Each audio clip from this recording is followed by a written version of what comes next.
Hello and welcome to the Buckman Bridge Unitarian Universalist Church. My name is Carole Hawkins and my pronouns are she and her.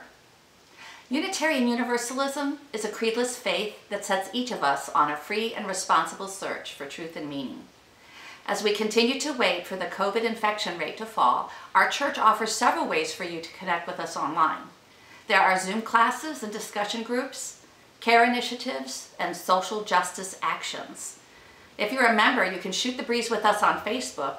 You may even be visited by a traveling gnome. After today's service at 1 p.m., we're going to be holding our church's annual meeting. Okay, that sounds like I'm asking you to eat your vegetables. But I do hope we'll see you there because it's the best way to hear about our church's plans for the future. Because of the annual meeting, we will not hold our usual fellowship hour today. Fellowship hour will resume next Sunday at 11:30 a.m. You can learn more about all of this on our church website.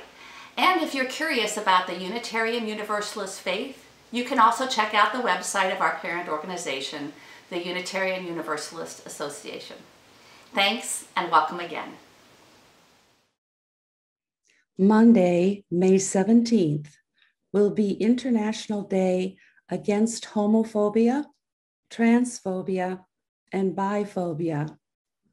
The purpose of this observance is to draw attention to the violence and discrimination experienced by LGBTQIA people. The founders chose May 17th because on this day in 1990, the World Health Organization decided to declassify homosexuality as a mental disorder.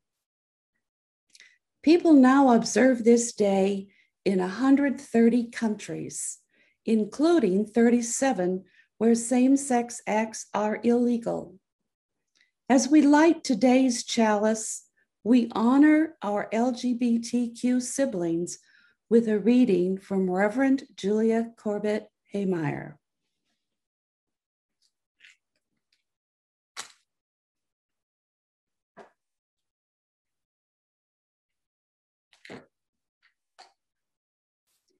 In the face of hate, we answer the call of love. In the face of exclusion, we answer the call of inclusion. In the face of bigotry, we answer the call of open-mindedness. In the face of despair, we answer the call of hope. Greetings. I am Reverend Amy Moses Lagos, and it is my privilege to serve as the minister at Buckman Bridge Unitarian Universalist Church. I use the pronouns she and her. Our opening words this morning are written by John Morgan.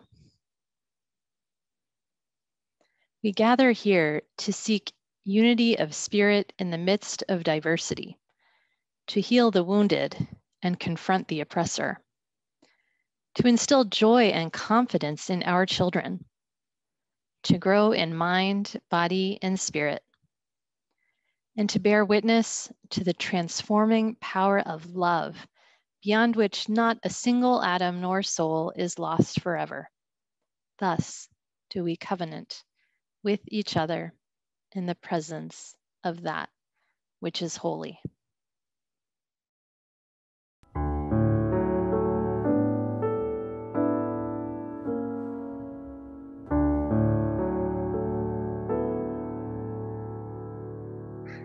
Hi, friends. I wonder what's in the Wonder Box today. Do you have a guess? Let's see. Flowers. Today's story is called The Best Flower in the Garden, and it comes from the website Kabbalah for Children. As summer came to an end, all of the flowers in the garden wanted to know which flower was the best. The pink roses said, "We are the best because we were the first flowers to bloom in the spring." The alstroemeria said, "Oh no, we are the best because we have pretty flowers all summer long." The big yellow mums said, "Don't be silly. We are the best because we are the last flowers to bloom in the autumn. Each flower argued that they were the best.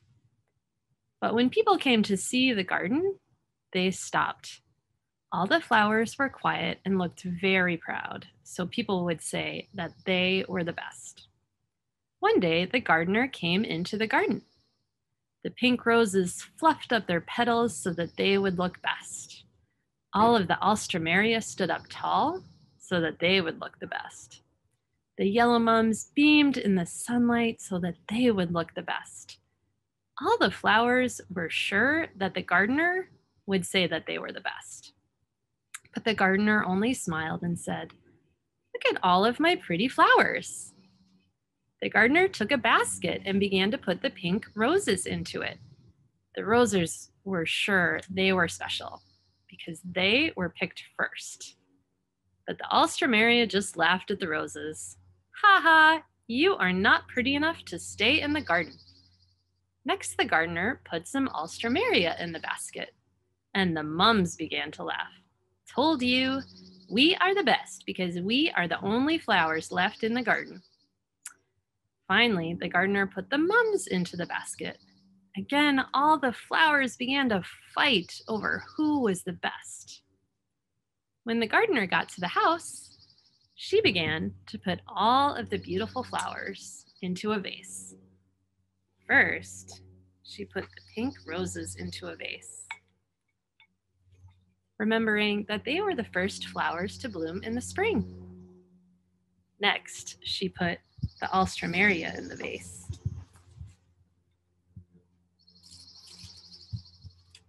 And thought how wonderful to see them every day when she walked in the garden. Finally, she put the mums in the vase. She was very excited to finally see the autumn flowers. She had been waiting all summer to see them. The gardener put the vase on the table and said, "I have the prettiest bouquet of flowers. Alone, each flower is the best, but together, they look perfect." Suddenly, the flowers realized that all along, each one was the best that they could be. But it wasn't until the gardener made a bouquet of all the flowers together that they became something special. At last, all the flowers were happy. I wonder, is there a time when you have come together with other people to do something really special that you couldn't do by yourself? And with this, our story is told. Until the next time. This is the time in our service when we pause to create sacred space in our hearts. We pause to reflect on the recent days with joys, sorrows, fears, gratitude, and love. We recall the milestones, the changes in our lives, and those who need our healing thoughts. Our community is deepened by sharing. If you would like to include a joy, concern, or milestone in a Sunday service, please send an email to office@bbuuc by Tuesday. This morning, we light a flame of joy and congratulations for Tara B's high school graduation. Parents Carly and Derek B are so proud. Another congratulatory flame of joy for Andrew T, who earned his Eagle Scout rank. He has worked hard for many years to get to this point and has made his parents, Debbie A and Rich T, very proud. His project was fixing and updating older computers and then giving them to teenage refugees after teaching them how to use the computers. He was able to do this with help from several church members who donated computers, and Christine R, who coordinated with Lutheran Social Services to find the teens. A flame of joy for Ted C, who is doing well after his hernia repair, and the Katruda continues to work, as reported by Dixie. They are building a new home near St. Augustine, and all is going well.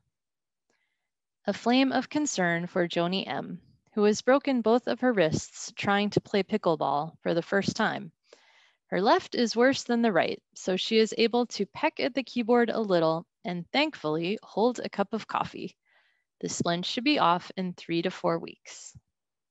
We light a candle of concern for John C., son of Karen and Ken C. John is entering palliative care after fighting cancer for 2 years.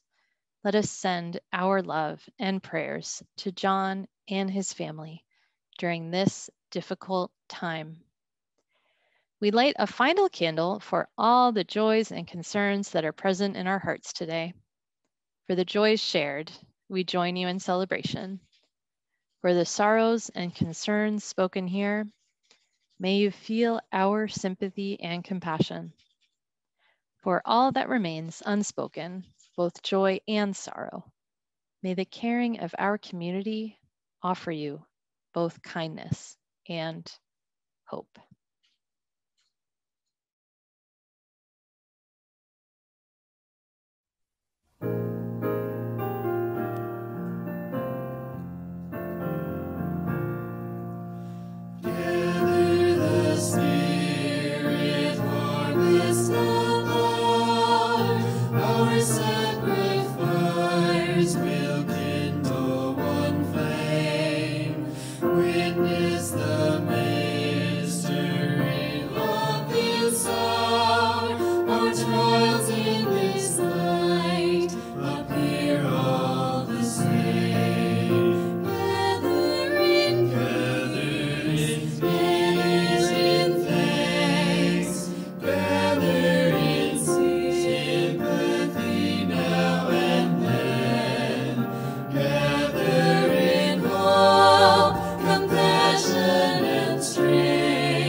This church exists to create and nourish a loving community that seeks justice and respect for all.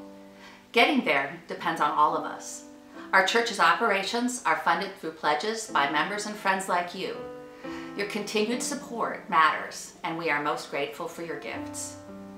This month, we are additionally kicking off an important capital campaign, From Mortgage to Mission. The goal is to pay off the loans on our church building by no later than November 1st. Doing so will free up our operating budget for programs that can help us grow our ministries of love and care.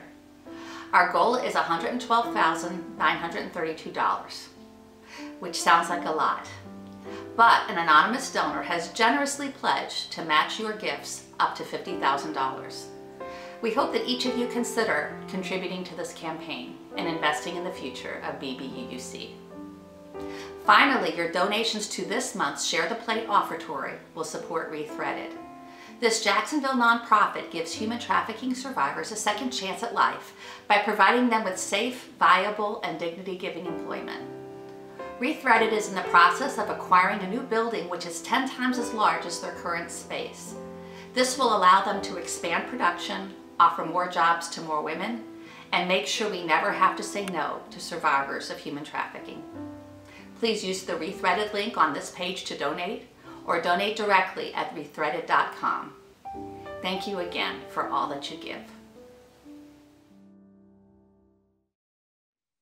Every year, the National Association of Unitarian Universalist Congregations holds a General Assembly where UUs from around the world gather for shared worship, business meetings, and workshops on a variety of topics. Before the General Assembly begins, there is an event titled the Berry Street Lecture, which was founded by the Unitarian minister William Ellery Channing in 1820. In 2014, the UU minister Reverend Fred Muir entitled his lecture, From iChurch to Beloved Community, Ecclesiology and Justice. He used the term iChurch to compare Unitarian Universalism to Apple products, the iPhone, the iPad, and the iPod.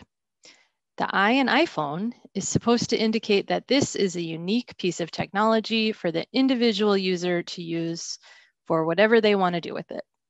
The tagline for the advertisements is Think Different, and it ties Apple products to the history of rugged individualism in the United States. Muir is concerned about how participation in UU congregations is declining, and he argues that our denomination is in danger of losing its vitality and relevance. He points to the main issue being individualism. He says, we are being held back and stymied by a persistent, pervasive, disturbing, and disruptive commitment to individualism that misguides our ability to engage the changing times. Muir distinguishes between individualism and individuality. Individuality is something to celebrate, as we do every year in the flower communion, admiring how the beauty of each flower contributes to the whole. So what's the problem with individualism? The Encyclopedia Britannica defines individualism as a political and social philosophy that emphasizes the moral worth of the individual. The Oxford Dictionary defines it as a social theory favoring freedom of action for individuals over collective or state control. Here's what Muir says the problem is with individualism and Unitarian Universalism. There is little to nothing about the ideology and theology of individualism that encourages people to work and live together, to create and support institutions that serve common aspirations and beloved principles. Individualism invites people to strive to meet their own needs and promote their own welfare. It emphasizes the freedom of the individual to pursue one's own goals. I want to share with you a quote from the UU minister, Reverend Carole Walker, that I heard at a recent workshop given by the Pacific Western region of the Unitarian Universalist Association. She says, individualism is so attractive in the beginning for many people who felt the heavy yoke of being in communities of faith where they could not fully be who they were. Individualism tastes like the food they have been hungering for. But it is good only when we are starving. When we have had our fill, we look for food to sustain us for the long journey of life. That life-sustaining food can be found only in true communities of shared purposes and values, where the individual is affirmed but not worshipped. Walker herself grew up in the Muslim community. She loved her faith, but she felt she had to give up her individuality in order to conform to the unity of Islam. When she found Unitarian Universalism, she embraced the possibility of being an individual in a faith community. And over time, She realized the importance of moving from individualism to shared community, from I to we. If the dynamic of individualism is holding Unitarian Universalist communities back from creating truly relevant, dynamic, growing communities of love and justice, what in our theology can help us find a way forward? Fred Muir argues that the way forward is to live more deeply and fully into our theology of covenant. He says that covenant can shape the beloved community where the promise of individuality and justice inspire, empower, broaden, and deepen all. Covenant pulls us from I to we, from I church to beloved community. The very nature of covenant pulls us from our individual selves into the messy and beautiful community of congregational life. Our covenants are our sacred promises to one another about how we will be together in community and how we will engage with the wider world. It is only together in community that we can share a covenant. I recently participated in a workshop led by Natalie Briscoe, the co-lead of the Southern region of the Unitarian Universalist Association. And the workshop was entitled, Know Your Why, a Post-Pandemic Reboot. Natalie explained that our core values form the basis of our covenants. We can ask the following question together. What promises do we need to make to one another so that our core values can be fully realized in the community and the world? Our covenant is made up of the commitments we need to make so that we can fully realize our core values in the world. Covenant calls us to recognize and honor our interdependence and the ways we are all connected. For example, say our core values are love, justice, and hope. Then in our covenants, we promise to act in ways that bring about more love, justice, and hope into our world. This foundation gives us a roadmap for how to be in community with one another. It shapes our actions and guides our work for justice together. Grounding ourselves in covenant gives us a clear way to move into community and interdependence, to move from I to we. Now I want to invite you to pause and take a deep breath, maybe close your eyes and center yourself.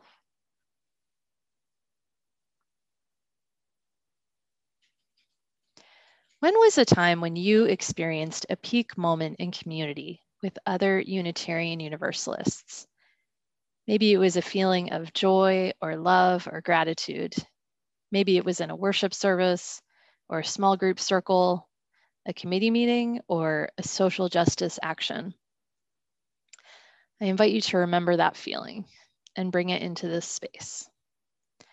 For myself, I can think of times at committee meetings on Zoom when I have just been totally overwhelmed by the joy, beauty, and delight of being together in community and sharing a covenant.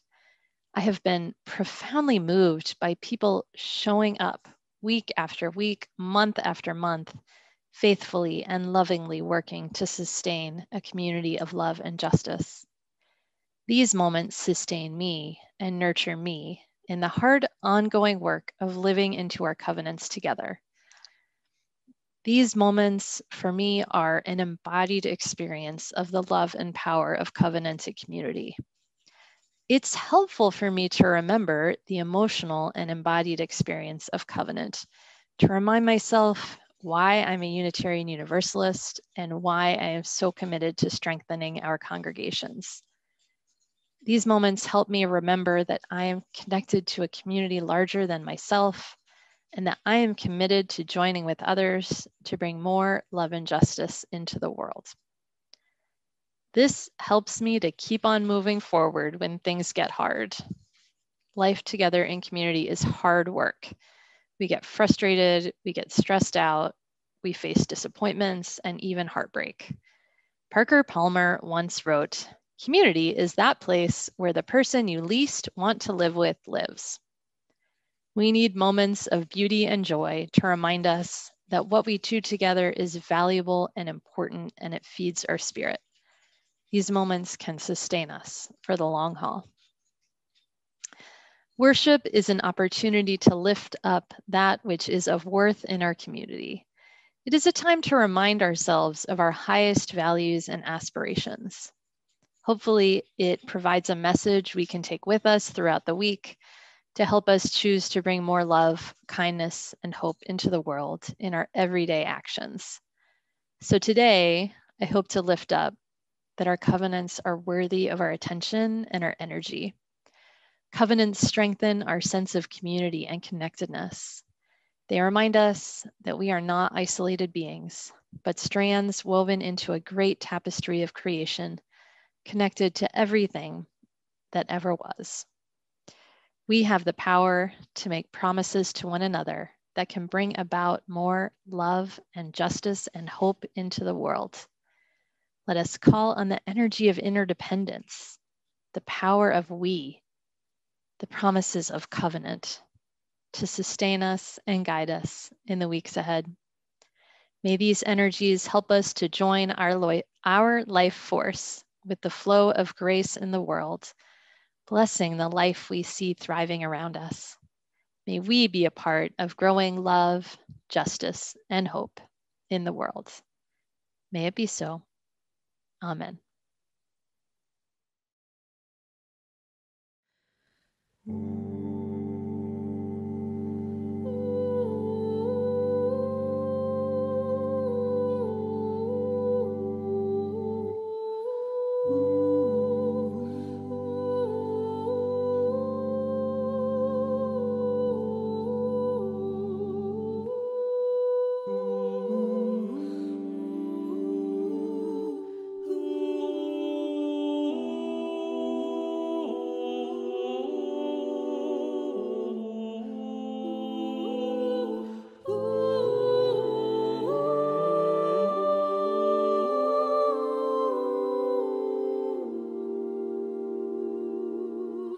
We would be one as now we join in singing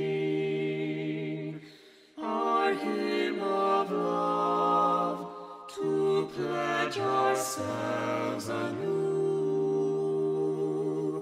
to that high cause of greater understanding of who we are and what in us is true.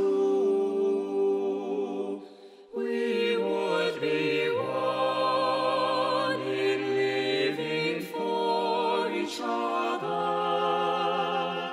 to show to all a new community.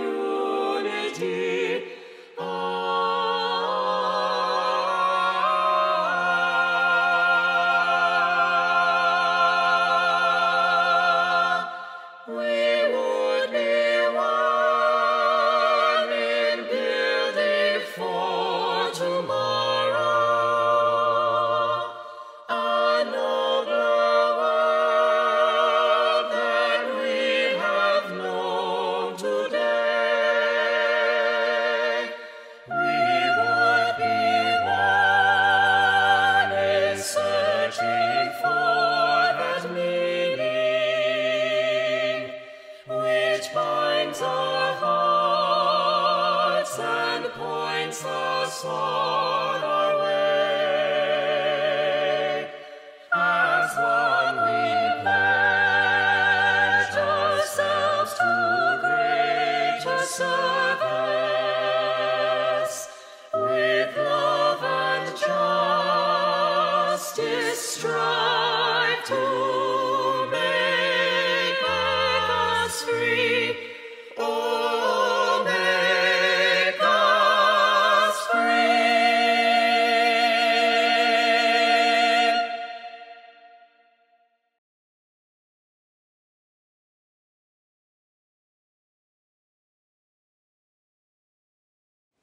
Today's closing words come from the Reverend Dr. Cynthia Landrum. We leave this gathered community, but we don't leave our connection, our concerns, our care for each other. Our service to each other, to the world, and to our faith continues. Until we are together again, friends, be strong, be well, be true, be loving. Blessed be.